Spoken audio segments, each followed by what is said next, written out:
Yan, perfect viewing. Mag-aaway ba kayo? Debate na lang. Debate na lang, Kenneth daw. Debate na lang. Debate. Sinabi. Wala sinabi. Sige nga. Sige nga. Sige nga, Arwin. Matalo man ako sa suntukan. Ibig sabihin Erwin, hindi na ako susuko. Siya ba may kasalanan? Oo. Oo, siya kaya may kasalanan. Bugin mo na. Hinamon niya ako ng suntukan, pero nananahimik ako rito. Tapos wala na akong ginagawa sa kanyang Explain ko sa'yo. Ha? Binato na. Alam mo kung bakit nagsimula ang lahat? Oh, sige. Inaasar ako ni Mark. Na-professional ako sa mga insulto niya sa akin. Nagagalit ako. Ikaw Tapos ito nga rin to si Kenneth. Galit din to sa kanya. Nag-usap kami. Sabi, nagkaroon ako ng idea, yung plan B.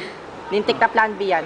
Sabi ko, nung kinabukasan,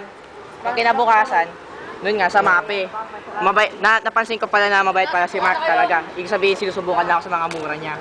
Pero to si Kenneth, galit na galit siya sa'yo. Si Mark Tapos sabi ko niya, tuloy mo na yung plan B, tuloy mo na yung plan B, tuloy mo na. Tara, halika yung dalawa dito, plan B.